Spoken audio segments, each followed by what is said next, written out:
السلام عليكم ورحمة الله وبركاته.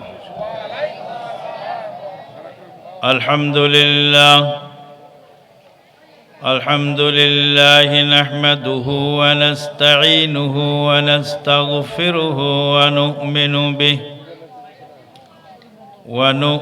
به ونتوكل عليه ونعوذ بالله من شرور أنفسنا ومن سيئات أعمالنا من يهده الله فلا مضل له ومن يضلل فلا هادي له وأشهد أن لا إله إلا الله وحده لا شريك له وأشهد أن محمدا عبده ورسوله صلى الله عليه وسلم الذي أرسله بالحق بشيرا ونذيرا وداعيا إلى الله بإذنه وسراجا منيرا. أما بعد فإن خير الحديث كتاب الله وخير الهدي هدي محمد صلى الله عليه وسلم وشر الأمور محدثاتها وكل محدثة بدعة وكل بدعة ضلالة وكل ضلالة في النار. أما بعد فقد قال الله تبارك وتعالى في الكلام المجيد والفرقان الحميد بعد أعوذ بالله من الشيطان الرجيم. يا أيها الذين آمنوا اتقوا الله حق تقاته ولا تموتن إلا وأنتم مسلمون. يا أيها الناس اتقوا ربكم الذي خلقكم من نفس واحدة وخلق منها زوجها وبث منهما رجالا كثيرا ونساء واتقوا الله الذي تساءلون به والأرحام إن الله كان عليكم رقيبا. يا أيها الذين آمنوا اتقوا الله وقولوا قولا سديدا يصلح لكم أعمالكم ويغفر لكم ذنوبكم ومن يطع الله ورسوله فقد فاز فوزا عظيما. وقال تعالى اتبعوا ما أنزل إليكم من ربكم ولا تتبعوا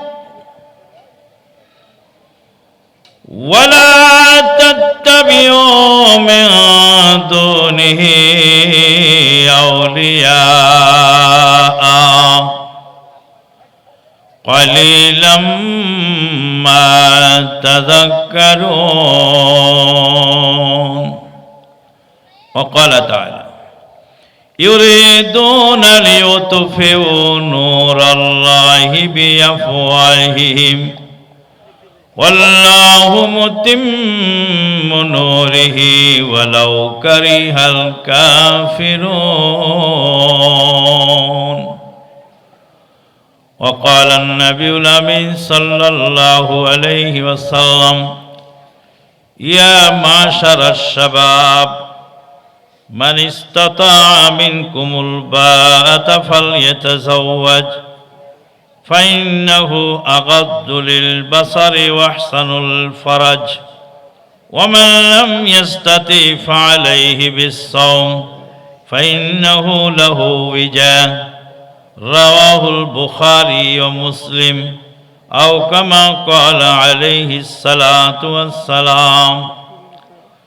কত যে ঝামেলা তার, কত যে ঝামেলা তার, দিন রাত ছোটাছুটি সকাল ও সাঁঝে, সময় হয় না তার দিনের কাজে, শুধু সময় জোটে না তার দিনের কাজে। দিন কায়েমের তরে মনে তার সারা জাগে না, ভীতি ও ক্ষতির পথ একদম ভালো লাগে না। কত কাল কেটে গেল, কত কাল কেটে গেল, কত আয়োজনে, কত দিন চলে গেল বিনা প্রয়োজনে। কত কাল কেটে গেল, কত আয়োজনে, কত দিন চলে গেল বিনা প্রয়োজনে, শুধু সময় জুটল না তার দিনের কাজে। কত যে ঝামেলা তার, দিন রাত ছোটাছুটি সকাল ও সাঁঝে, সময় হয় না তার দিনের কাজে। আল্লাহ পাকের অশেষ মেহেরবানিতে আমরা এই মহতী অনুষ্ঠানে যোগদান করার সুযোগ পেয়েছি, যে আল্লাহ পাক তৌফিক দিলেন, তারই বারগাহে শুকরিয়া আলহামদুলিল্লাহ।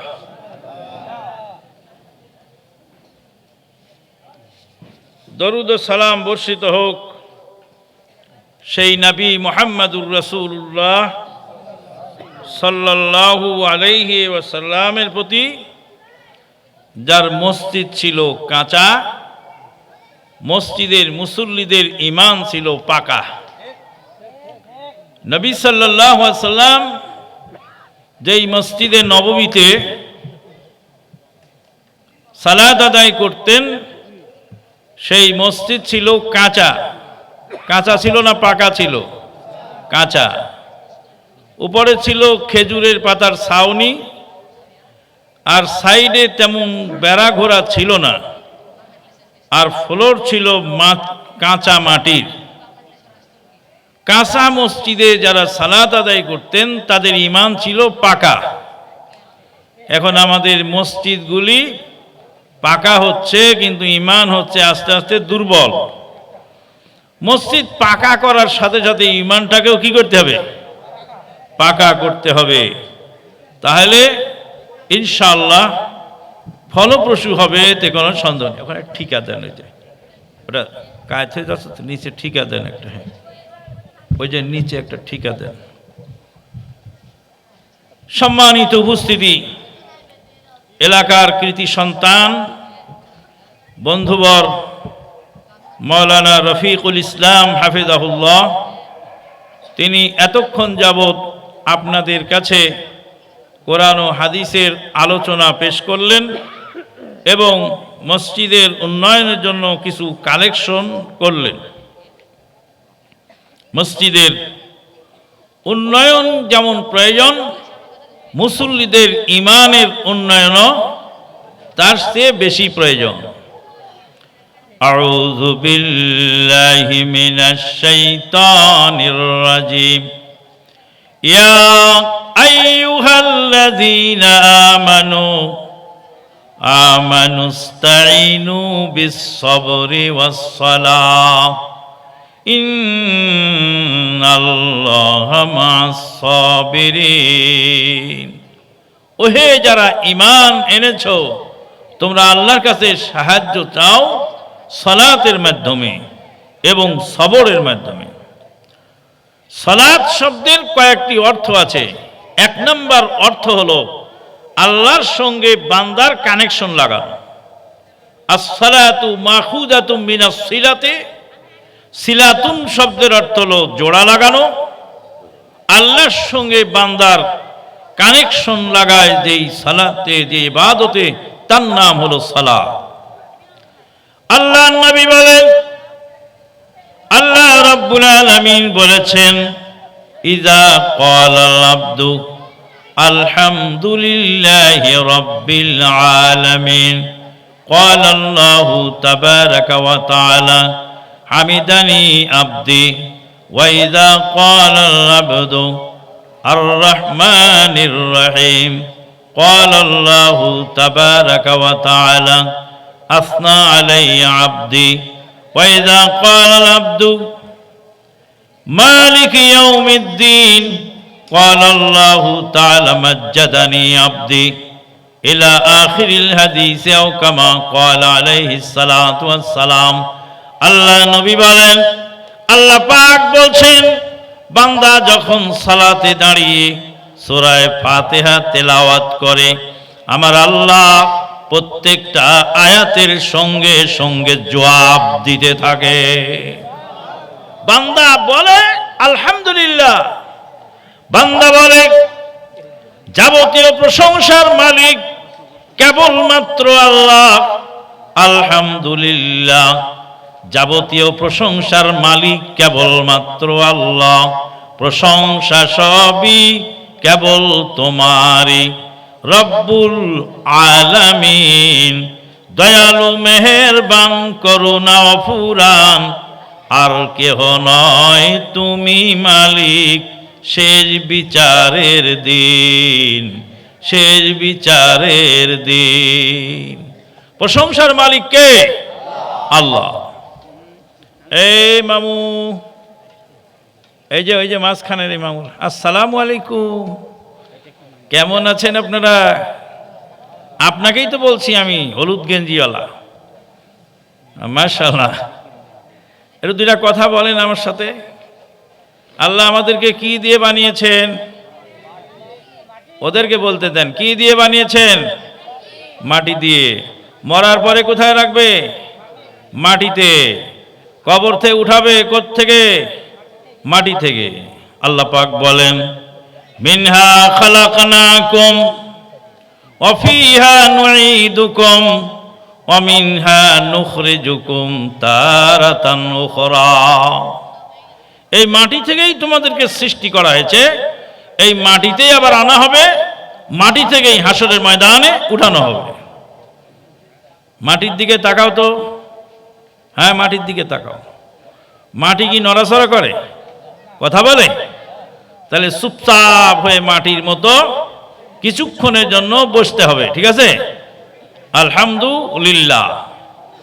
মিনহা খালাকনাকুম ওয়া ফিহা নুঈদুকুম ওয়া মিনহা নুখরিজুকুম তারাতান উখরা। এটা কিসের দোয়া? মরা মাটি দেওয়ার দোয়া। আমরা আগে পড়তাম এটা মরা মাটি দেওয়ার দোয়া। এখন শুনলাম যে এটা হাদিসে নেই। একজন মুরব্বী বলছে কোরআনে আছে দোয়া, কোরআনের সূরা আমি পড়ব, কোরআনের আয়াত পড়ব, সমস্যা কি? কোরআনের আয়াত না এটা? মিনহা খালাকনাকুম ওয়া ফিহা নুঈদুকুম ওয়া মিনহা নুখরিজুকুম তারাতান উখরা। কোরআনের আয়াত তো পড়লে অক্ষরে অক্ষরে কয় নাকি? 10 নাকি? তো মরা মাটি দেওয়ার সময় যে আমি পড়ি তো অক্ষরে অক্ষরে 10 নাকি হবে না? না, কেন হবে না? যেহেতু নবী ওখানে এই আয়াত পড়ার নির্দেশ দেননি, নিজের ইচ্ছা মতো পড়লে হবে না। দিনাজপুরের একজন মুরব্বী বলেন, কোরআনের আয়াত পড়লে দোষ কি? বললাম আপনার ছেলের নাম রাখবেন ফেরাউন, কারণ ফেরাউন নাম কোরআনে আছে। কোরআনে যদি ফেরাউন নাম থাকতে পারে তবে ছেলের নাম রাখলে দোষ কি? হ্যাঁ, কোরআনে ফেরাউন নাম আছে না? আছে। কারুনের নাম আছে, হামানের নাম আছে, ইবলিস শয়তানের নাম আছে।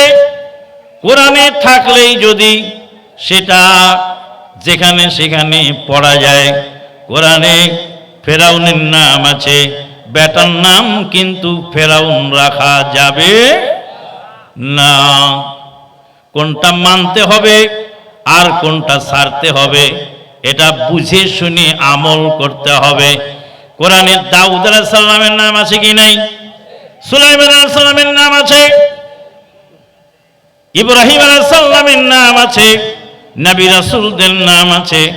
নবী রাসূলদের নাম গ্রহণীয় আর কাফেরদের নাম বর্জনীয়। ব্রয়লার মুরগি কেনেন তো নাকি? কত করে কেজি ব্রয়লার মুরগি? হ্যাঁ, 160। আর পাবদা মাছ, যেটাকে আপনাদের রাজশাহীর বাজার বলে পবা মাছ, ওটা কত করে কেজি? 400 টাকা কেজি। মাশাআল্লাহ, তো কমই আছে। পিয়ালি মাছ 700 টাকা কেজি পিয়ালি মাছ। আরো অনেক দামি আছে।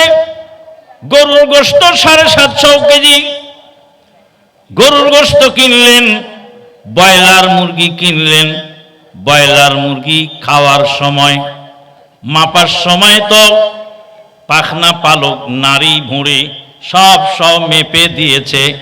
যেটা নারী ভুঁড়ি ওটাও 180 টাকা কেজি, আর যেটা পাখনা পালক ওটাও 180 টাকা কেজি।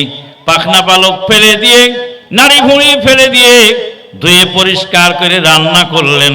রান্নার পরে হাড় হাড্ডিগুলি ফেলে দিয়ে গোশতগুলি খেয়ে নিলেন।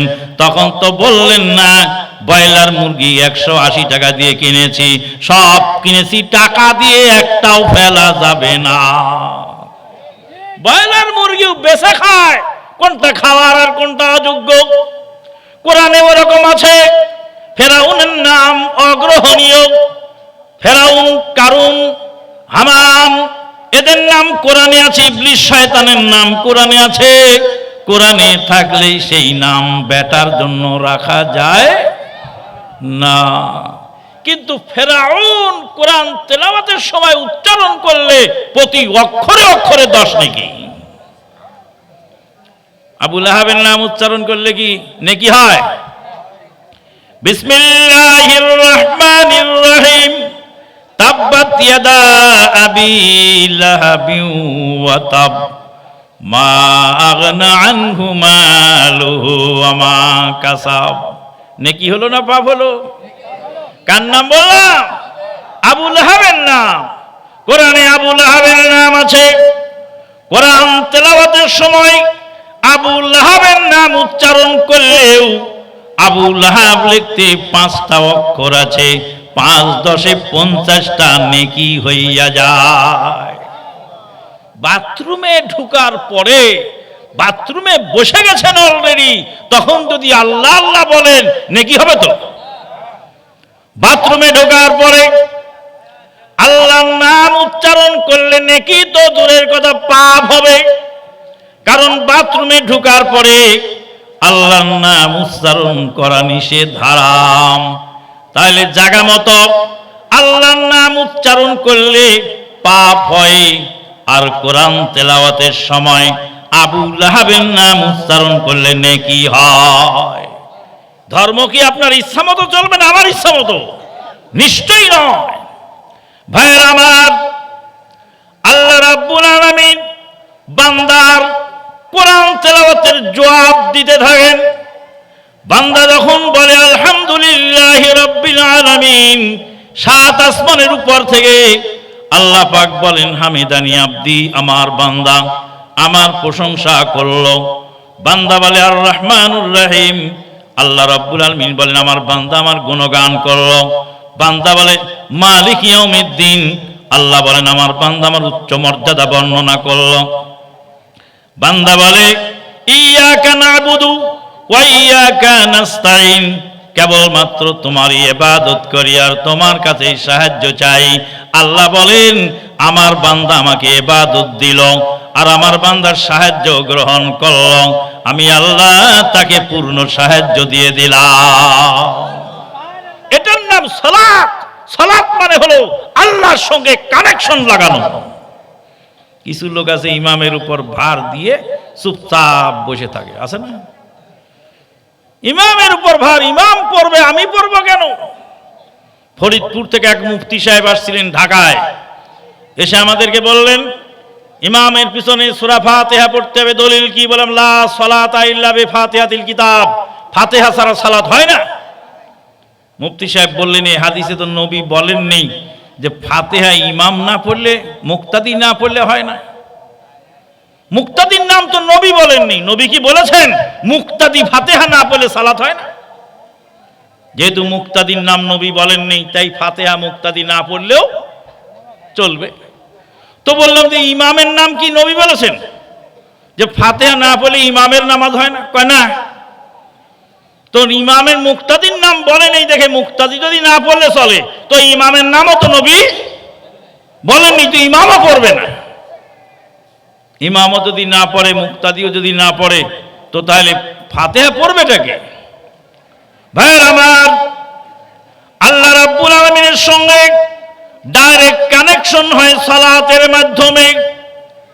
সালাত এমন একটি ইবাদত, আল্লাহ রাব্বুল আলামিন হাসরের ময়দানে সর্বপ্রথম সালাতের হিসাব নেবেন। সালাতের হিসাব যার কমপ্লিট হবে, ভালো হবে, আল্লাহ রাব্বুল আলামিন তাকে ছেড়ে দিবেন। আউয়ালু মা ইউহাসাবু বিহিল আবদু ইয়াউমাল কিয়ামাতি আস-সালাত, ফামান সালুহাত সালুহা সাইরু আমালি ওয়া মান ফাসাদাত ফাসাদা সাইরু আমালিহি। হাসরের ময়দানে আল্লাহ পাক সর্বপ্রথম হিসাব নেবেন সালাতে। এ মামু, কাহিনীটা কি? গল্প আবার শুরু হয়ে গেছে। এটা হলো দ্বিতীয়। ওরা না, এই সামনের কাতারে, ওরে কারে বুঝে কারে ধরে, এই সামনের কাতারে গোলমাল করা হবে না। যদি গোলমাল আবার করেন তাহলে আপনাদেরকে আলাদা আলাদা করে দেব, মাঝখানে একজন মুরব্বী বসিয়ে দেব। আর মুরব্বীর কাজ হবে যে কথা বলবে তার কানে একটু ভলিউম দেওয়া। কানের ভলিউম দেওয়া বলেন তো, একটু কানের ভলিউমটা একটু ঘুরায় দেবে যাতে কিছুটা স্মরণ হয়, কথা বোঝা যায়।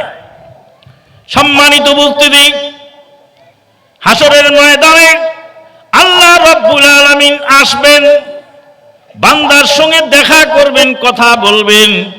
কথা বলি আল্লাহ বান্দার সঙ্গে হিসাব গ্রহণ করবেন।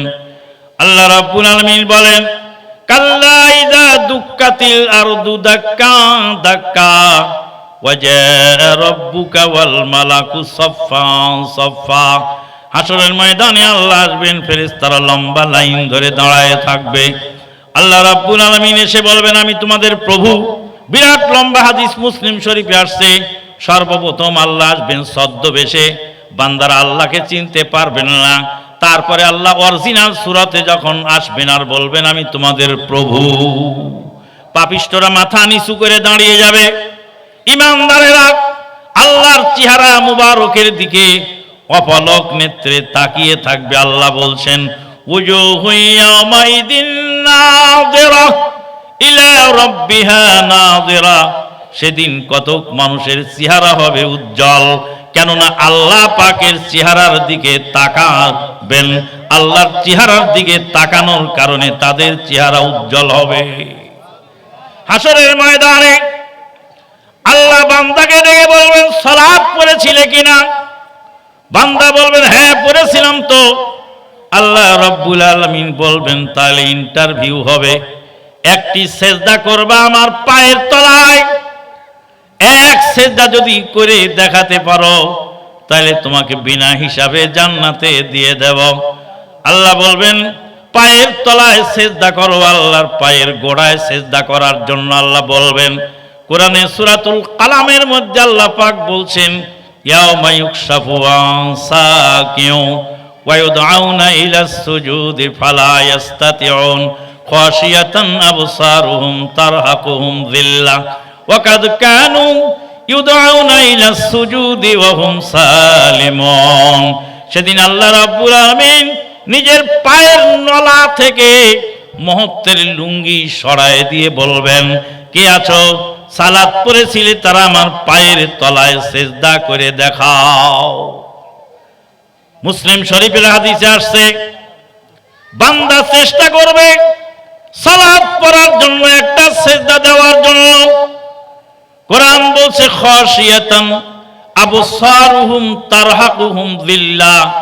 মুসলিম শরীফে আয়াতের ব্যাখ্যায় বলছে পিছনের পিঠটা তক্তার মতো সমান হয়ে যাবে, সিজদা করার জন্য বাঁকা হওয়ার চেষ্টা করবে, সিজদা করতে পারবে না, চিৎপটাং দিয়ে উল্টো দিকে পড়ে যাবে। নানান কাজের অজুহাতে করলি সালাত কাজা, খাজনা তারে দিলি না যে দিন দুনিয়ার রাজা। দিন দুনিয়ার রাজাকে আমরা খাজনা দেই না। ভাইয়ের আমার, 2 গ্লাস পানির কথা শুনে যান। 2 গ্লাস পানির মধ্যে কতটা পার্থক্য আছে। 1 গ্লাস পানি মানুষ পান করে, শরীরের মধ্যে ঢুকায় 1 গ্লাস পানি, পান করে 1 গ্লাস পানি শরীরের ভিতরে ঢুকায় নেয়। 1 গ্লাস পানি পান করতে কয় ঘন্টা সময় লাগে? কয় ঘন্টা? 1-1 মিনিট লাগে। 1 গ্লাস পানি পান করতে অল্প সামান্য সময় লাগে।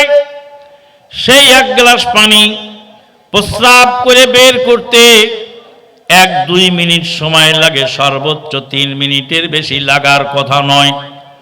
1 গ্লাস পানি শরীরে ঢুকাতে 1-1.5 মিনিট লাগে, আর 1 গ্লাস পানি প্রস্রাব করে বের করতে লাগে 1-1.5 মিনিট, 2 মিনিট, 3 মিনিট। কিন্তু যদি আল্লাহর দেওয়া সিস্টেম লস হয়ে যায়, পানি যদি কণ্ঠনালী দিয়ে না ঢোকে, তাকে যদি পানি মুখ দিয়ে পান করানো সম্ভব না হয়, পানির অভাব পূরণ করার জন্য স্যালাইনের মাধ্যমে 1 গ্লাস পানি শরীরে ঢুকাতে মাত্র 3 ঘন্টা সময় লেগে যায়। স্যালাইন দিয়ে পানি 1 গ্লাস মানুষের শরীরে ঢুকাতে 3 ঘন্টা সময় লেগে যায়, 2 ঘন্টা সময় লেগে যায়।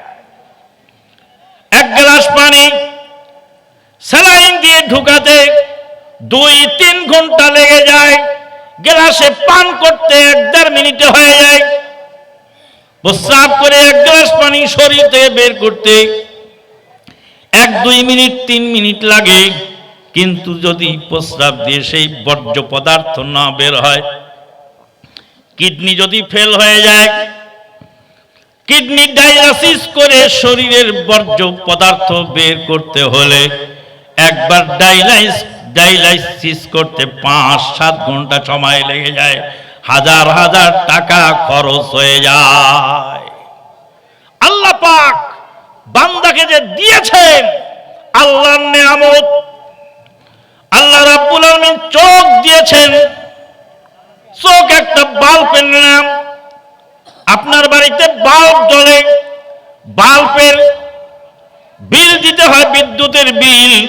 বিদ্যুতের বিল না দিলে আপনার বাল্ব জ্বলা বন্ধ হয়ে যাবে, লাইন কেটে দিয়ে যাবে। জীবনের শুরু থেকে আল্লাহ চোখ সেট করে দিয়েছেন, সেই চোখ চলে, ব্যাটারি রিচার্জ লাগে না, এই বিদ্যুতের বিল পরিশোধ করতে হয় না। আল্লাহ পাক যতদূর সম্ভব এই লাইট দিয়ে দেখার সুযোগ করে দিয়েছে।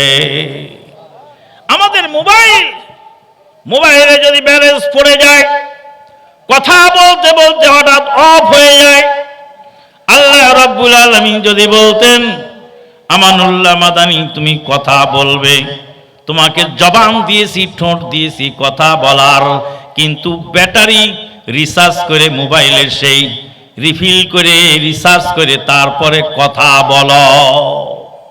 মোবাইল হঠাৎ করে অফ হয়ে গেল, কথা বলতে বলতে, হয় চার্জ নাই অথবা ব্যালেন্স ফুরায় গেছে। ব্যালেন্স ফুরায় গেল, আল্লাহ রাব্বুল আলামিন বলতেন যদি তোমার জবান তুমি চালাবার জন্য ব্যালেন্স ভরো, প্রত্যেক দিন কাঠ ভরে কথা বলো, কাঠ ফুরায় গেলে কথা বন্ধ হয়ে যাবে।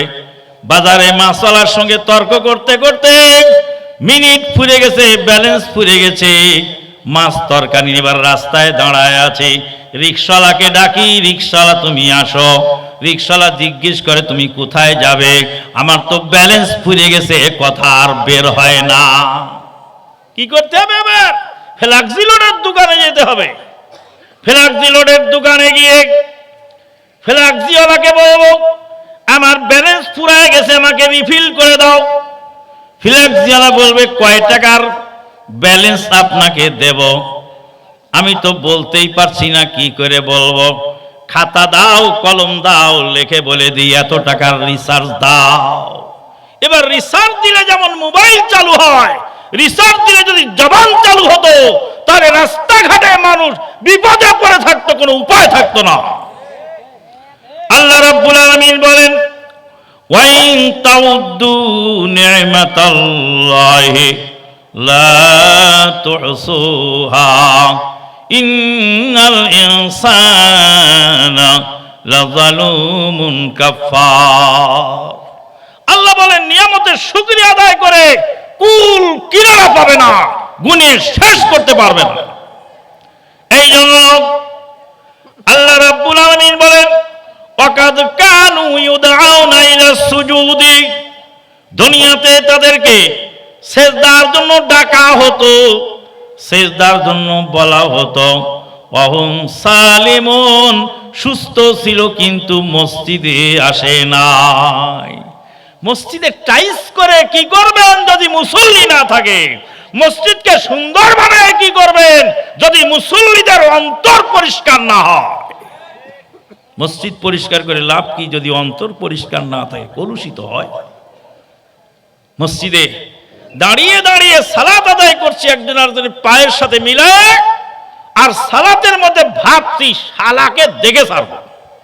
বলে না, বলে শালাকে দেখে ছাড়বো, হজ থেকে ঘুরে আসি, তারপরে দেশের মানুষের সাথে আমার কথা আছে, বোঝাপড়া আছে।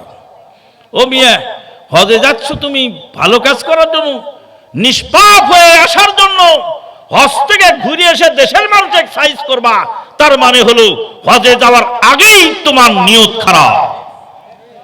আল্লাহ রাব্বুল আলামিন মানুষের অন্তরকে সাদা ধবধবে করে দিয়েছেন।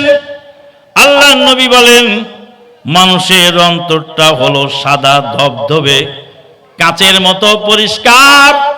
যখন সে একটি পাপ করে, পাপের একটা কালো দাগ সেখানে দেওয়া হয়। আমার ভাই রফিকুল ইসলাম সাহেব পড়েছিলেন ইন্নামাল মুমিনুনা আল্লাযীনা ইযা যুকিরাল্লাহু ওয়াজিলাত কুলুবুহুম ওয়া ইযা তুলিয়াত আলাইহিম আয়াতুহু যাদাতুহুম ঈমানা ওয়া আলা রাব্বিহিম ইয়াতাওয়াক্কালুন। যখন আল্লাহর আয়াত তেলাওয়াত করে তখন তাদের ঈমান বেড়ে যায়, ঈমান তাজা হয়ে যায়। ভাইরা আমার, সালাত এমন একটি ইবাদত জীবনের সব পাপ ঝরে যায়। আল্লাহ নবী মুহাম্মদুর রাসূলুল্লাহ সাল্লাল্লাহু আলাইহি ওয়াসাল্লাম বলেন তোমাদের বাড়ির সামনে যদি একটি প্রবাহিত নদী থাকে আর সেই নদীতে 5 বার তোমরা সুন্দরভাবে গোসল করো, তাহলে তোমাদের শরীরে কি কোনো ময়লা থাকতে পারে? সাহাবায়ে কেরামগণ বললেন একজন মানুষ প্রবাহিত নদীর, স্রোতস্বিনী নদীর স্বচ্ছ পানিতে যদি 5 বার গোসল করে তার শরীরে কোনো ময়লা থাকতে পারে না। আল্লাহ নবী বলেন এটাই হলো 5 বার সালাতের দৃষ্টান্ত। 5 বার সালাত আদায় করলে মানুষের জীবনের সমস্ত পাপ ঝরে যায়। পাপ ঝরার মাধ্যম হলো সালাত। ভাইরা আমার, বুখারীর হাদিসে আসছে, যুবকেরা ভালো করে শোনেন, আল্লাহ নবীর একজন সাহাবী হলেন যুবক সাহাবী রাস্তা দিয়ে আসছেন মসজিদে ঢোকার জন্য। বুখারীর হাদিস বলছি, কিসসা কাহিনী নয়। যুবক সাহাবী মসজিদের দিকে আসতেছিলেন, আর একজন মহিলা তিনিও মসজিদের দিকে আসছিলেন। যুবক সাহাবী হঠাৎ করে শয়তান তার মাথাটা ঘুরায় দিল। নির্জন পথ, মহিলা আসছে, যুবক আসছে। যুবক মহিলাকে জাবরিয়ে ধরে ফেলল, জাবরিয়ে ধরে মহিলার গালে চুমু খেয়ে ছেড়ে দিল। বুখারীর হাদিস। যুবক মহিলাটাকে ধরে চুমু খেয়ে তারপরে ছেড়ে দিল। মসজিদের নববীর কাছে এসে তার হঠাৎ করে হুঁশ ফিরল, ভালো কাজে আসতে আসতে কি খারাপ কাজ করে ফেললাম। যুবক সাহাবী আল্লাহর নবীর কাছে গিয়ে বললেন, ইয়া রাসূলুল্লাহ সাল্লাল্লাহু আলাইহি ওয়াসাল্লাম, আমার সর্বনাশ হয়ে গেছে। কিভাবে সর্বনাশ হলো? বলে, রাস্তায় আসছিলাম, নির্জন একজন মহিলাকে দেখে এই কাম করে ফেলেছি। আল্লাহর নবী বললেন, অপেক্ষা করো। সাহাবী অপেক্ষা করলেন। আজান হয়ে গেল, সালাতের টাইম হয়ে গেল, ইকামত হয়ে গেল। সাহাবী উজু করে, যুবক সাহাবী উজু করে মসজিদে নববীতে সাইয়্যিদুল মুরসালিন নবী মুহাম্মদুর রাসূলুল্লাহ সাল্লাল্লাহু আলাইহি ওয়াসাল্লামের পিছনে সালাত আদায় করলেন। সালাত আদায় করলেন। আল্লাহর নবী বললেন, ওই সাহাবী কোথায় গেল যিনি কিছুক্ষণ আগে একটা প্রশ্ন করেছিলেন? সাহাবী এসে বললেন, ইয়া রাসূলুল্লাহ সাল্লাল্লাহু আলাইহি ওয়াসাল্লাম, আমি প্রশ্ন করেছিলাম। আল্লাহ নবী বলেন, সাহাবী রে, তোমার শানে আয়াত নাজিল হয়ে গেছে, আল্লাহর কোরআনের আয়াত, আকিমিস সালাতা তারাফাইন নাহারি ওয়া যুলাফাম মিনাল লাইল ইন্নাল হাসানাত ইউযহিবনাস সাইয়্যাত যালিকা যিকরা লিয-যাকিরিন। সকাল সন্ধ্যায় সালাত আদায় করো, রাতের কিছু অংশে সালাত আদায় করো। ইন্নাল হাসানাত ইউযহিবনাস সাইয়্যাত, ভালো কাজগুলি পাপকে ঝরিয়ে দেয়। আল্লাহকে ডাক রে বান্দা, আল্লাহকে ডাক। আল্লাহকে ডাকতে ডাকতে জীবন চলে যাক, জীবন চলে যাক। আল্লাহকে ডাকতে ডাকতে গুনাহ হবে মাপ, গুনাহ হবে মাপ। যখন তোমার কেউ ছিল না তখন ছিলেন তিনি, এখন তোমার সব হয়েছে, পর হয়েছেন তিনি। আল্লাহকে ডাক রে বান্দা, আল্লাহকে ডাক। আল্লাহকে ডাকতে ডাকতে গুনাহ হবে মাপ, গুনাহ হবে মাপ। আল্লাহকে ডাকতে হবে, আল্লাহর ইবাদত করতে হবে। হাসরের ময়দানে একটি সেজদা দিয়ে বান্দা পার হয়ে যাবে। সালাত দুনিয়ার সকল সমস্যার সমাধান। যখন বিপদে পড়বেন আপনি, কাজ কর্ম নাই, রুজির কোনো ব্যবস্থা নাই, অসুখ বিসুখ ছাড়ে না, বিভিন্ন ধরনের সমস্যায় জর্জরিত, তখন আপনি একটি সালাত পড়বেন। সালাতের নাম হলো সালাতুল কি? সালাতুল হাজত। কে বলেন এদিকে? কোথায়? সালাতুল হাজত। হাজত মানে প্রয়োজন, প্রয়োজনের সালাত। আল্লাহর নবী বলেন, অভাব অনটন বিপদ আপদ বালা মুসিবত তোমার পিছু ছাড়ে না, তোমার অভাব পূরণ হয় না। অভাব পূরণের জন্য 2 রাকাত সালাত পড়ে নাও।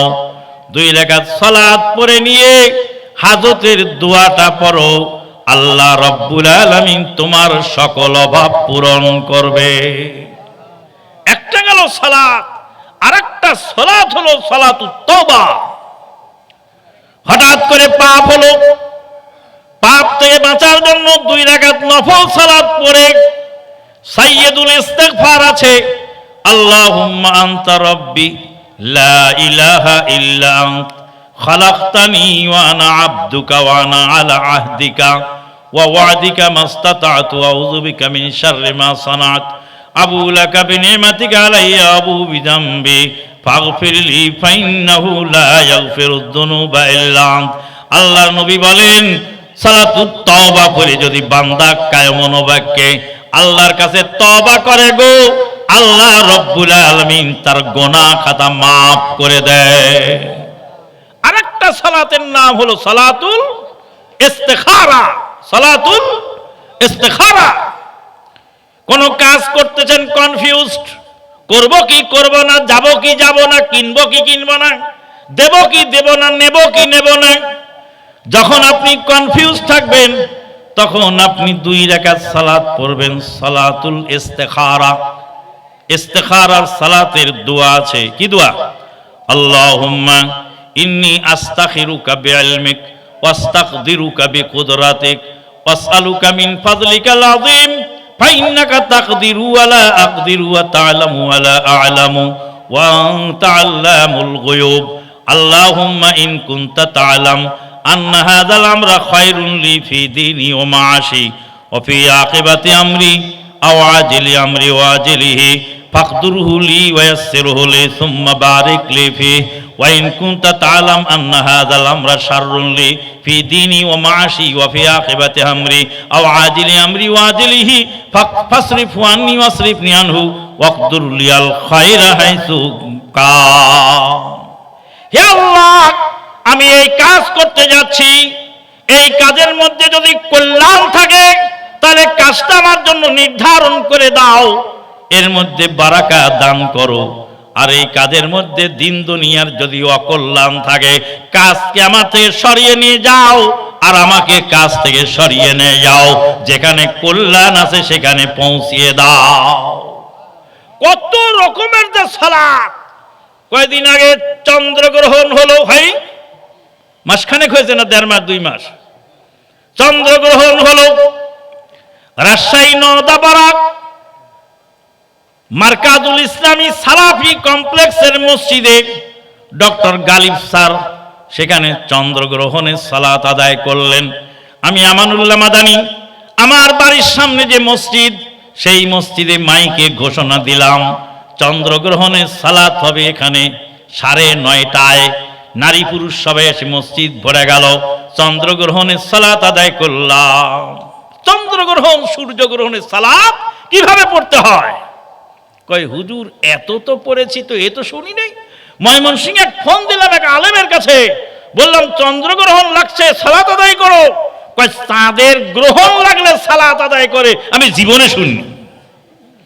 বললাম তুমি এত লেখাপড়া করেছো, তো তুমি শোনো নাই কেন?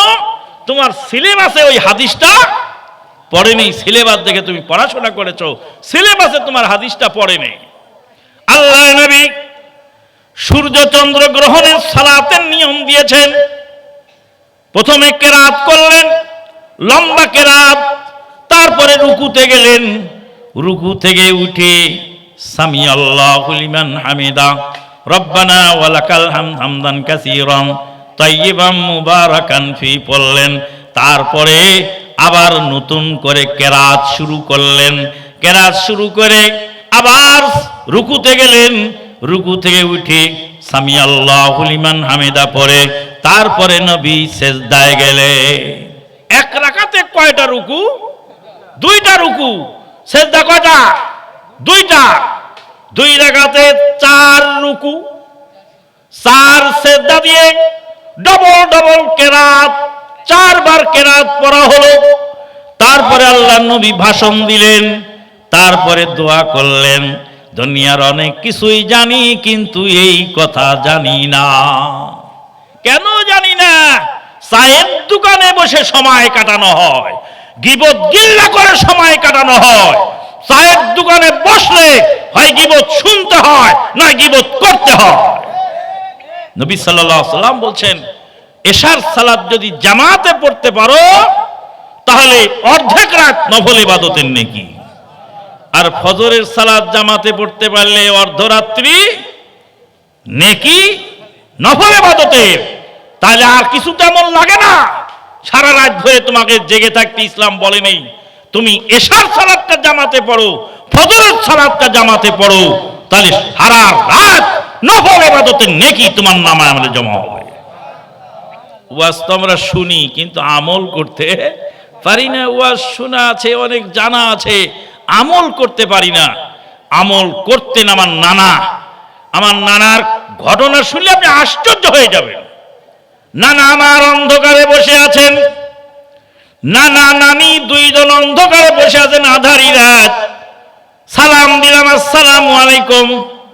নানা তোমার বাড়িতে অন্ধকার কেন? কয় কেরোসিনের তেল নাই ওই জন্য অন্ধকার।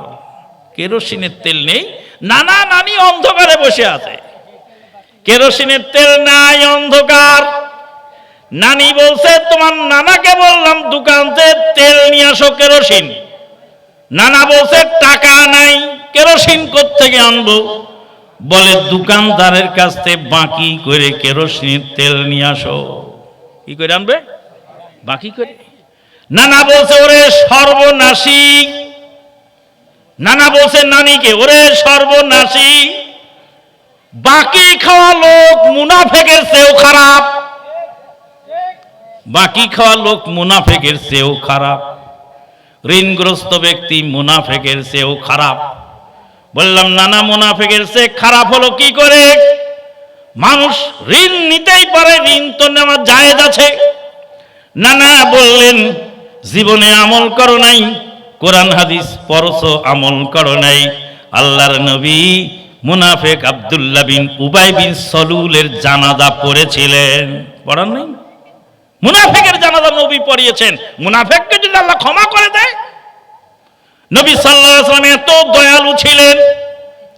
মদিনার মুনাফেকের সর্দার মরে গেল, আল্লাহ নবী গায়ের গেঞ্জি খুললেন, গায়ের গেঞ্জি খুলে মুনাফেকের গায়ে পরিয়ে দিলেন আর জানাজা পড়লেন।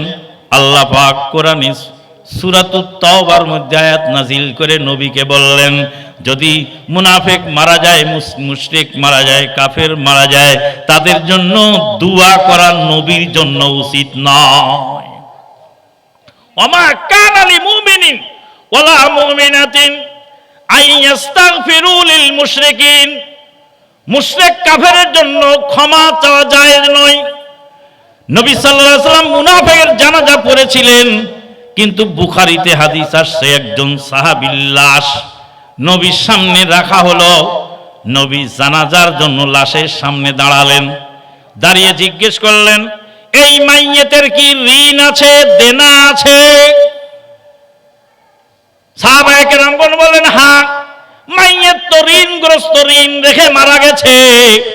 দয়ার নবীর দয়া হলো না, দয়ার নবী পিছনে হটে আসলেন, সরে এসে বললেন সাল্লু আলা সাহিবিকুম, তোমাদের সাথীর জানাজা তোমরা পড়ো, আমি ঋণগ্রস্ত ব্যক্তির জানাজা নবী পড়ব না। কথা কি বোঝা যায়? হাদিস কি শুনেছেন? বহুবার শুনেছেন হাদিস, আমল তো হয় নাই। মুনাফিকের জানাজা নবী পড়লেন, ঋণগ্রস্ত ব্যক্তির জানাজা নবী না পড়ে পিছনে হটে আসলেন। পিছনে সাহাবীদের মধ্যে একজন সাহাবী বললেন ইয়া রাসূলুল্লাহ সাল্লাল্লাহু আলাইহি সাল্লাম, এর ঋণের জিম্মাদার আমি হয়ে গেলাম।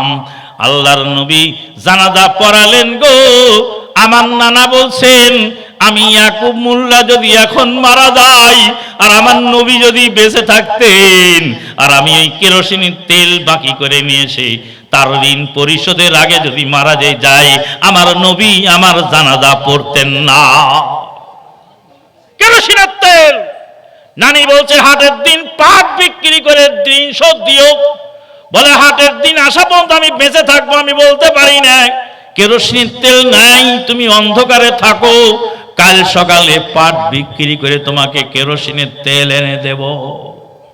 এরই নাম হলো আমল, এরই নাম হলো হাদিসের উপরে আমল। আমাদের দেশের এক শ্রেণীর লোক আছে যাদের পকেটটা হলো মাছ ধরা খলসুনের মতো। মাছ ধরা খোল শুনছেন তো? খোলসুন বলেন না কি বলেন ওটাকে? খোলসুন। ওই খোলসুন পানির মধ্যে ডুবায় রাখে, ওর ভিতরে মাছ ঢুকতে পারে কিন্তু বের হতে পারে না। খোলসুনের মুখ দিয়ে মাছ ঢোকে কিন্তু বের হতে পারে না। হঠাৎ ভুলে যদি একটা সাপও ঢুকে পড়ে, ও সাপের বাপেরও ক্ষমতা নেই, ওর ভিতরে বের হয়। মাছ ধরা খোলসুনের মতো পকেট আছে এক শ্রেণীর লোকের, পরের টাকা পকেটে ঢুকতে পারে কিন্তু বের হতে পারে না। পরের টাকা খাওয়ার সময় মজা লাগে, কিন্তু দেওয়ার সময় বড় কষ্ট লেগে যায়। নানান কাজের অজুহাতে করলি সালাত কাজা, খাজনা তারে দিলি না যে দিন দুনিয়ার রাজা। সম্মানিত উপস্থিতি, নবী সাল্লাল্লাহু আলাইহি ওয়াসাল্লাম যা শিখিয়েছেন আশ্চর্য হয়ে যাবেন শুনলে। নবী সাল্লাল্লাহু আলাইহি ওয়াসাল্লাম বলেন বাজার নিকৃষ্ট জায়গা। বাজার কি জায়গা? নিকৃষ্ট জায়গা। এই নিকৃষ্ট জায়গা বাজার, সেই বাজারে ঢোকার সময় একটা দোয়া নবী শিখিয়েছেন। দোয়াটা কি, কে বলতে পারবেন? একজন বলেন, কই কে বললো লা ইলাহা? বলেন, একটু বলেন, জোরে বলেন, একটু আগে আসেন, আগে আসেন, প্লিজ প্লিজ আগে আসেন। ও মিয়া, এই ক্যামেরাটা একটু ঘুরাও না, এই ভদ্রলোকের চেহারাটা একটু তুলে নাও। কি সুন্দর নোরানি চেহারা, মাশাআল্লাহ। আর দাড়িগুলি কত সুন্দর, মাশাআল্লাহ। একটু ক্যামেরা ঘুরে ছবিটা তুলে নাও, একটু দোয়াটা পড়েন দেখি, শুনুক সবাই।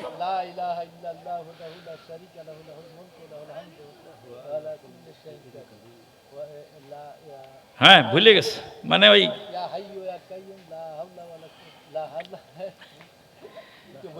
মানে মানুষের সামনে বলতে গিয়ে তখন কি হয়ে যায়, খেলা বেলা লেগে যায়। ঠান্ডা মাথায় বলেন লা ইলাহা ইল্লাল্লাহু ওয়াহদাহু লা শারীকা লাহু লাহুল মুলকু ওয়া লাহুল হামদু ইহয়ী ওয়া ইউমীতু ওয়া হুয়া হাইয়্যুন লা ইয়ামুত বিয়াদিহিল খায়র ওয়া হুয়া আলা কুল্লি শাইইন কাদির।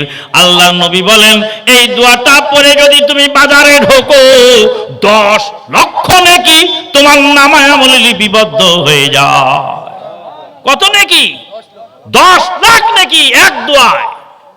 10 লাখ নেকি এক দোয়া। জাযাকাল্লাহ খায়ের, বসেন। 10 লাখ নেকি এক দোয়ায়। কারণ কি? কারণ দুনিয়ার কোন মানুষের শেখানো দোয়া নয়, নবী মুহাম্মদুর রাসূলুল্লাহ সাল্লাল্লাহু আলাইহি ওয়াসাল্লামের শেখানো দোয়া। দুনিয়ার সব কিছু শিখলাম কিন্তু দোয়া দরুদ শিখতে রাজি না, সালাত শিখতে রাজি না। সালাত এমন ইবাদত, ছোট বড় ভেদাভেদ ভুলে যায়। সালাত এমন ইবাদত যে ইবাদতের মাধ্যমে মানুষের ছোট বড় ভেদাভেদ ভুলে যায়, ছোট বড় ভেদাভেদ ভুলে যায়।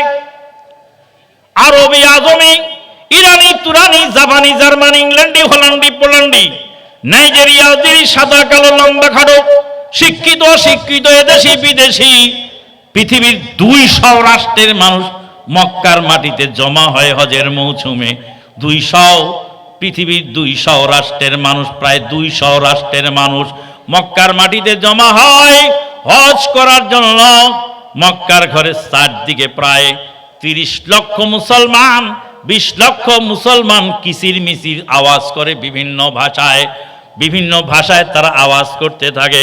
মক্কার ইমাম যায় নামাজে দাঁড়ান, ইকামত হয়ে যায়। মক্কার ইমাম বলেন ইস্তাউ ওয়া তারাসু।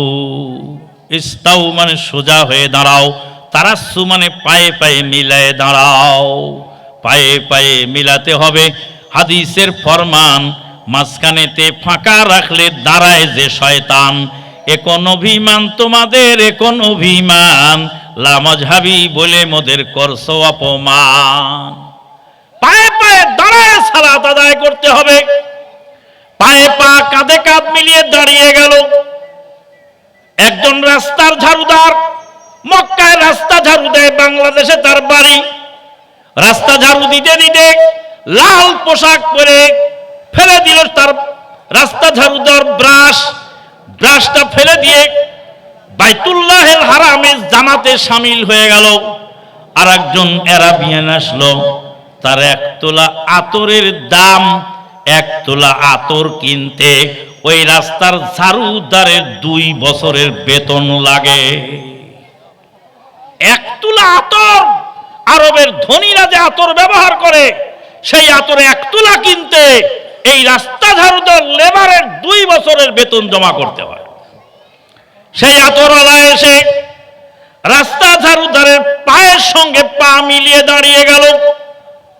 রাজা বাদশাহ, পৃথিবীর 200 রাষ্ট্রের রাজা বাদশাহ, মন্ত্রী শান্ত্রী, ইন্টেলিজেন্ট ব্রাঞ্চের লোক, ডিফেন্সের লোক, হাফেজ কারি, মাওলানা মুন্সি, মন্ত্রী শান্ত্রী, সংসদ সদস্য, কত শক্তিশালী লোক, কত বাহিনীর লোক সবাই দাঁড়ালো। মক্কার ইমামের নাম হলো মাহের বিন হাম্মাদ আল মুয়াইকলি। অনেক ইমাম আছে। মাহের বিন হাম্মাদ আল মুয়াইকলি মাগরিব পড়াচ্ছেন। হজের মৌসুমে মাগরিবের সালাতে দাঁড়িয়েছেন ইমাম সাহেব। ইমাম হলেন সৌদি আরবের প্রজা, আর পিছনে যিনি দাঁড়িয়েছেন তিনি সৌদি আরবের বাদশাহ। বাদশার নাম হলো সালমান বিন আব্দুল আজিজ। বাদশাহ সালমান কোথায় দাঁড়াইছে? পিছনে। আর ইমাম দাঁড়াইছে কোথায়? সামনে। রাজাকে বলেন, রাজাকে। ইমাম পিছনের সালমান বিন আব্দুল আজিজ, সৌদি আরবের রাজা, সৌদি আরবের বাদশাহ। আর সেই বাদশার আন্ডারের প্রজা হলো মসজিদে বাইতুল্লাহিল হারামের ইমাম। প্রজা সামনে আছে, রাজা পিছনে। প্রজা সামনে, রাজা পিছনে। রাজাকে প্রজা বানাই আর প্রজাকে রাজা বানায় যে ইবাদত, সেই ইবাদতের নাম সালাত। সামনের ইমাম সেজদা দিয়েছেন আল্লাহু আকবার বলে।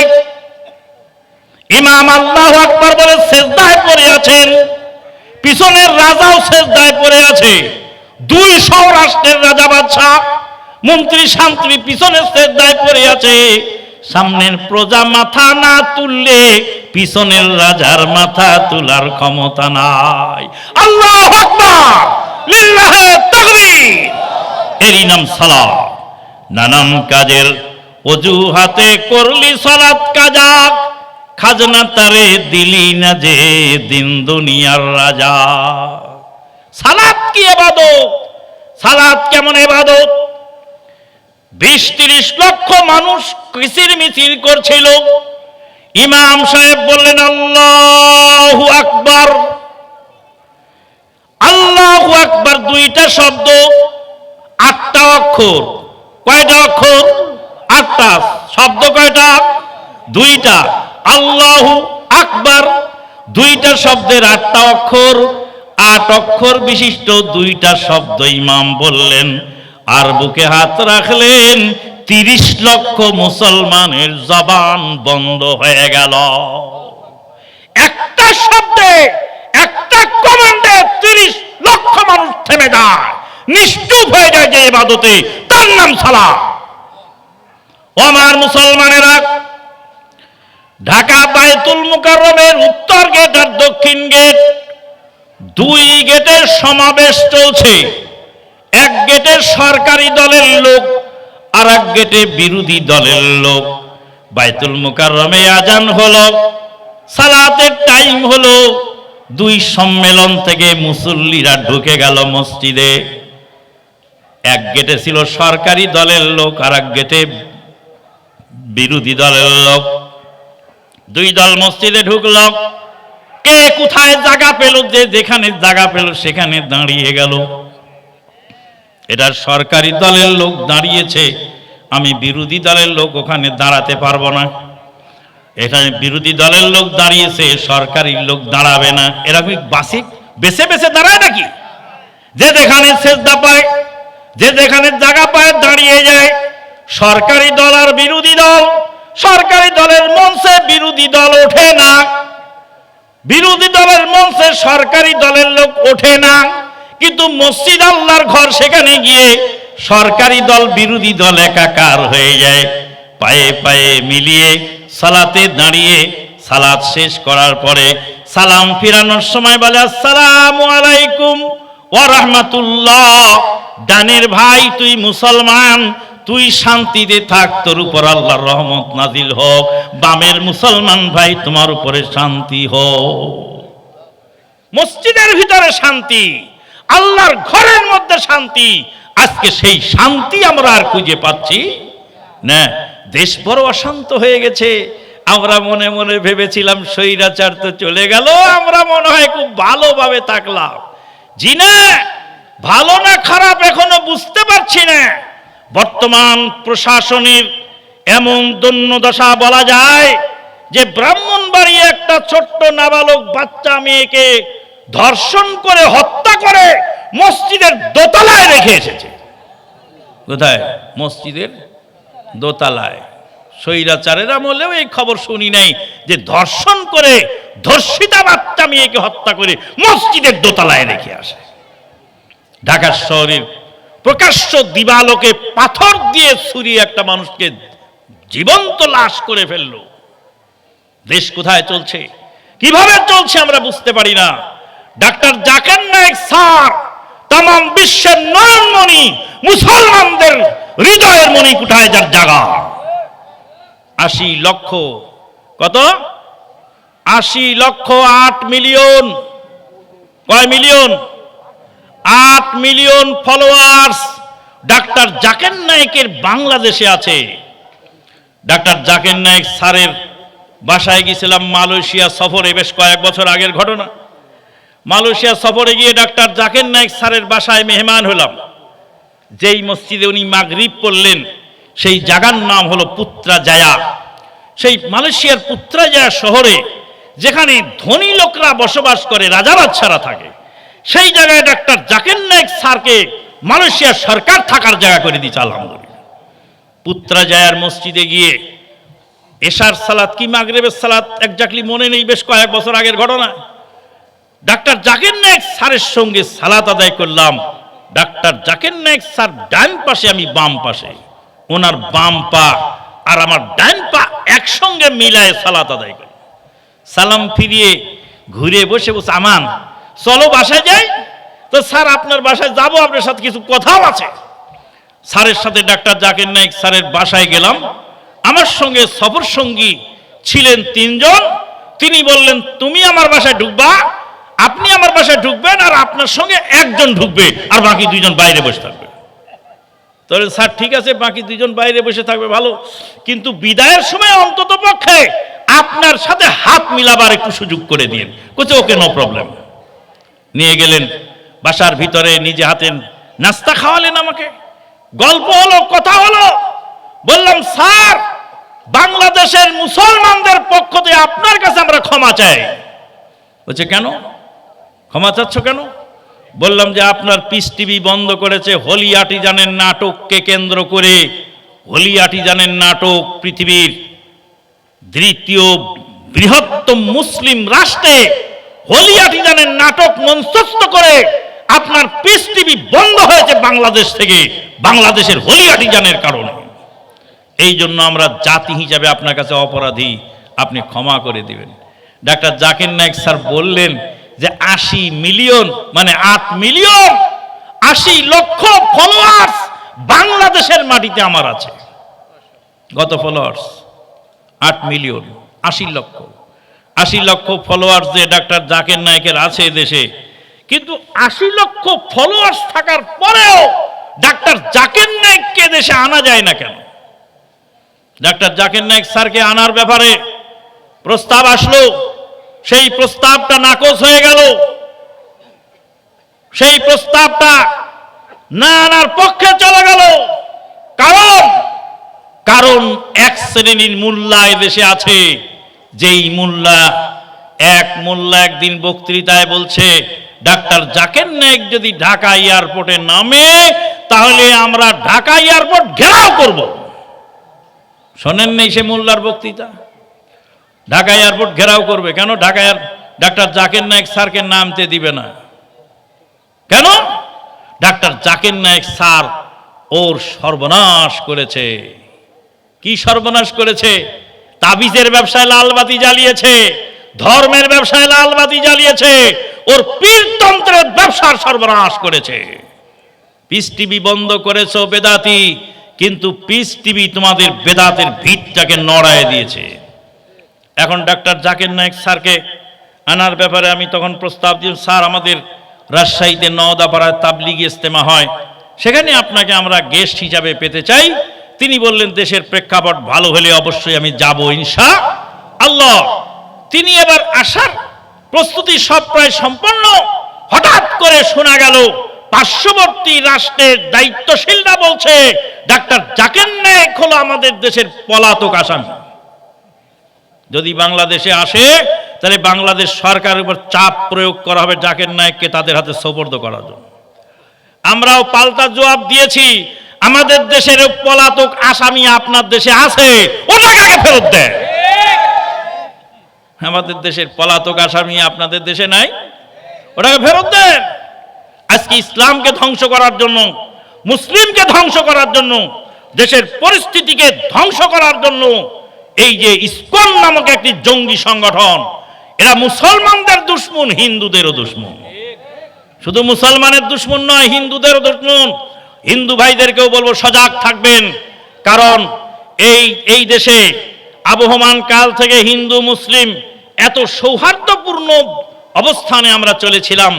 আমরা ছোটকালে দেখেছি একজন মুসলিমের বাড়িতে যদি কেরোসিনের তেল না থেকেছে, পার্শ্ববর্তী প্রতিবেশী হিন্দুর বাড়িতে ও কাকি, কেরোসিনের তেল তো আমাদের ফুরিয়ে গেছে, তো এক বাতি কেরোসিনের তেল ধার দাও, হাটের দিন আসলে তোমাকে কেরোসিনের তেল আবার ফেরত দিয়ে দেবো, বলেনি? লবণ ধার করে খেয়েছে হিন্দুর বাড়িতে মুসলমান, মুসলমানের বাড়িতে হিন্দু। পানি নিয়ে খেয়েছে হিন্দুর কল থেকে মুসলমান, মুসলমানের কল থেকে হিন্দু। এইভাবে হিন্দু মুসলিম সহ অবস্থান, একই বাজারে হিন্দু মুসলিম বাজার করেছে। কোন দ্বন্দ্ব দেশে হয়নি। এই ইসকন নামক সংগঠন সর্বনাশা হিন্দু মুসলিমের দান দাবাদায় দিয়ে দেশকে অশান্ত করার চেষ্টায় আছে। আমাদেরকে সজাগ থাকা উচিত। আমি প্রথমেই আয়াত পড়েছিলাম, ইউরিদুনা লিইউতফিউ নূরাল্লাহি বিআফওয়াহিহিম, তারা চায় মুখের ফুৎকারে ইসলামকে নিভিয়ে দিতে। আল্লাহু মুতিম্মু নূরিহি ওয়ালাউ কারিহাল কাফিরুন, আল্লাহ পাক তার নূরকে স্থায়িত্ব দান করবেন যদিও কাফেররা সেটা অপছন্দ করে। সম্মানিত উপস্থিতি, আজকে ইসলাম মুসলিমকে ধ্বংস করার জন্য অমুসলিমেরা টার্গেট করেছে তিন শ্রেণীর লোকদেরকে। এক শ্রেণী হলো আমাদের নারী জাতি। আমাদের নারী জাতিকে ঘর থেকে বের করতে পারলে, মহিলা যদি খারাপ হয়ে যায়, সে জাতি, সে সন্তান খারাপ হতে আর সময় লাগবে না। দুই নাম্বার হলো যুব সমাজ। যুব সমাজকে ধ্বংস করার জন্য 5টি মারণাস্ত্র ফিট করেছে। কয়টি? 1 নাম্বার মাদক দ্রব্য, 2 নাম্বার হলো নারী পুরুষের সহশিক্ষা, 3 নাম্বার হলো ইন্টারনেট, 4 নাম্বার হলো অসৎ বন্ধু বান্ধব, আর 4 নাম্বার হলো অসহিষ্ণু রাজনীতি, আর 5 নাম্বার হলো 1 নাম্বার মাদক দ্রব্য, 2 নাম্বার নারী সহশিক্ষা, 3 নাম্বার হলো ইন্টারনেট, 4 নাম্বার হলো অসৎ বন্ধু বান্ধব, আর 5 নাম্বার হলো প্রতিহিংসা পরায়ণ রাজনীতি। আজকে আমাদের যুবকদেরকে ধ্বংস করার জন্য তারা অপতৎপরতায় লিপ্ত আছে। পাশাপাশি আলেমদেরকে ধ্বংস করার জন্য, আলেমদেরকে যদি বিপদগামী করা যায়, আলেমকে যদি বিভ্রান্ত করা যায়, তাহলে জাতিকে ধ্বংস করতে বেশি সময় লাগে না। মসজিদের মধ্যে সালাত পড়তে গিয়ে মুনাজাত করব কি করব না, ইনি মারামারি। মুনাজাতের পক্ষে একদল আলেম, মুনাজাতের বিপক্ষে আর একদল আলেম, 2 দলের লিডার আলেম সমাজ। এই আলেম সমাজকে বিভ্রান্ত করলে জাতিকে বিভ্রান্ত করা সহজ। আলেমদের আচরণ দেখে, চাল চলন দেখে, কথাবার্তা শুনে মানুষ হতভম্ব হয়ে যাচ্ছে। সম্মানিত উপস্থিতি, তাই আসুন আমরা কোরআন এবং সহিহ সুন্নাহ ভিত্তিক জীবন গড়ার জন্য, মসজিদ নির্মাণ করার আগে মুসল্লি বাড়াবার জন্য রাসূল সাল্লাল্লাহু আলাইহি ওয়াসাল্লামের তরিকায় ইবাদত বন্দেগী করার জন্য বদ্ধপরিকর হই। মসজিদকে সুন্দরভাবে গড়ে তুলবেন। মসজিদের মধ্যে তালিমের ব্যবস্থা থাকবে, মসজিদের মধ্যে মুসাফিরের থাকার জায়গা থাকবে, মসজিদের মধ্যে মহিলাদের তালিমের ব্যবস্থা থাকবে, বাচ্চাদের তালিমের ব্যবস্থা থাকবে, বয়স্কদের তালিমের ব্যবস্থা থাকবে, দাতব্য চিকিৎসালয় থাকবে, লাইব্রেরি থাকবে, মুসাফিরখানা থাকবে। মসজিদ কমিউনিটি সেন্টারের মতো হবে। রাসূলুল্লাহ সাল্লাল্লাহু আলাইহি ওয়াসাল্লামের মসজিদে আসহাবে সুফফার সাহাবীগণ যাদের বাড়িঘর ছিল না, তারা মসজিদে অবস্থান নিয়েছেন। মসজিদ গতানুগতিক ভাবে লাগায় লাভ নেই। কয়েকদিন আগে এক মসজিদে গেলাম, 2টা বাথরুম। কয়টা? মসজিদের বাথরুম কয়টা? 2টা। 2টার মধ্যে তালা মারছে। এখন জামাত চলছে, ইমামতি করছে, মুক্তাদি মুয়াজ্জিন পিছনে আছে, খাদেমও জামাতে দাঁড়িয়েছে। আর এদিকে জামাত চলে যাচ্ছে, আমার বাথরুমে যাওয়া দরকার। দাঁড়িয়ে রইলাম। তারপরে সালাত শেষ হলো। জিজ্ঞেস করলাম, কয় কোটি টাকা তোমার এই বাথরুমে আছে, তালা মারা লাগলো কেন? বাথরুমের মধ্যে কয় কোটি টাকা থাকে ভাই? কয় কোটি? কিছু থাকে না, মল ছাড়া কিছু নাই সেখানে, তো তালা মারলি কেন? সে কথা বল। বাথরুম তালা মারার অধিকার তোকে কে দিয়েছে? যত মসজিদে বাথরুম তালা মারার, তালা ভেঙে ফেলো। বলবেন যে রাস্তা পথচারী নোংরা করে থুয়ে চলে যায়। নোংরা করে সুইপার দিয়ে পরিষ্কার করবা, টাকা কি কম কামাই হয় নাকি? এক একটা মসজিদে ভিতরের টাইলস বসাইছে, বাইরের টাইলস বসাইছে, এক একটা মসজিদের মিনারা মেহরাব কোটি কোটি টাকা দিয়ে বানাচ্ছে, অথচ ইমামের ঘরের চাল দিয়ে পানি পড়ে। আছে না নাই? মুয়াজ্জিনের ঘরের চাল নাই, কিন্তু খালি টাইলস বসাচ্ছে আর খালি পালিশ করছে মসজিদ। কিভাবে তোমার এই সুরম্য মসজিদ দিয়ে তোমার মুয়াজ্জিনের ঘর চাল দিয়ে যদি পানি পড়ে? বাথরুমে তালা মেরে রেখেছো কেন? কত টাকার সম্পদ আছে? বাথরুম দুইটা, একটা তালা মারো, ইমাম মুয়াজ্জিন ভিআইপি মেহমান সেরা ব্যবহার করবে, আর একটা তো পাবলিকের জন্য খোলা রাখবা। কয়েকদিন আগে নাটোর রেল স্টেশনের পাশের মসজিদে বাথরুম খোলা দেখে আমি বাথরুমে ঢুকছি, ঢোকার পরে বের হয়ে দেখি তালা মেরে ভদ্রলোক চলে গেছে। এখন আমার ট্রেন আসার টাইম হয়ে গেছে, ট্রেন অলরেডি চলে আসতেছে, 1 ঘন্টা হয়ে গেছে, ট্রেনের আওয়াজ পাওয়া যাচ্ছে। কত বড় অসভ্য যে তালা মেরে চলে গেল। আমি ভালো করে ঝাঁকাতে থাকলাম আর বললাম, এ বাবা, কাউকে ডাকো, কার হাতে চাবি আছে তাকে ডাকো, আর নয় তালা ভেঙে আমাকে বের করে দাও, আমি ট্রেন ধরতে হবে। তারপর এক ছেলে দৌড়ায় পাগলের মতো কোথায় গিয়ে চাবি আনলো, চাবি দিয়ে খুলে আমাকে বের করে দেয়, তারপর আমি দৌড়ায় গিয়ে ট্রেন ধরি, আলহামদুলিল্লাহ। কথা কি বুঝতে পারেন? সাধারণ গতানুগতিক মসজিদের মতো আপনার মসজিদ বানালে তো মসজিদ তো মসজিদই হয়ে গেল। আপনার মসজিদ ব্যতিক্রম থাকবে, 3টা বাথরুম তালা দিয়ে রাখেন, নো প্রবলেমে, একটা তো খোলা রাখবেন, যে এমার্জেন্সি একটা লোক কাজ করতে পারে। অন্য সময় তালা দিয়ে রাখলেন, মসজিদের জামাত চলাকালীন সময় তো খোলা রাখবেন। তাও যদি না রাখেন, মসজিদ পরিষ্কার করার জন্য সুইপার রাখবেন, সুইপারের বেতন মসজিদ থেকে দেবেন, লক্ষ লক্ষ কোটি কোটি টাকা মসজিদে আয় হবে। আর একটা সুইপারের বেতন দেওয়ার টাকা মসজিদে হয় না। মুসল্লিদের বাথরুমের সময় তালা মেরে থুয়ে দেন, মসজিদের বারান্দা সহ তালা মারছেন। রাত 2টার সময় যদি কোনো মুসল্লি মসজিদে ঢুকতে চায়, সালাত আদায় করতে চায়, মসজিদের একটা অংশ অন্তত পক্ষে খোলা রাখতে হবে, যেই অংশটুকু যে কেউ যে কোনো টাইমে ঢুকতে পারবে। আপনাকে ওখানে ফ্যান লাগাতে কইছে কিনা, ওখানে এমনি নর্মালি রেখে দেন, বারান্দার একটা কোণা খোলা রাখেন। অন্তত পক্ষে রাত 2টার সময়ও কোন আল্লাহর বান্দা যদি এসে উজু করে আল্লাহকে ডাকতে চায় যেন পায়। মসজিদের মধ্যে একজন মুসাফির আসলে থাকার জায়গা যেন হয়। আল্লাহর নবীর সাহাবীদের মধ্যে যাদের বাড়ি ঘর ছিল না, তাদের নাম ছিল কি? আসহাবুস সুফফা। এই সুফফারা নিয়মিত মসজিদে থাকতেন। আল্লাহর নবী সাল্লাল্লাহু আলাইহি ওয়াসাল্লামের যুদ্ধের ময়দানে আহত সাহাবীদেরকে মসজিদে থাকার ব্যবস্থা করে দিয়েছেন, মসজিদে চিকিৎসা হয়েছে, মসজিদে কয়েদি বাঁধা হয়েছে, মসজিদে যাকাতের খেজুর এনে জমা করেছে, মসজিদে মেহমান এসেছে থেকেছে। কাজেই মসজিদ গণমুখী করবেন।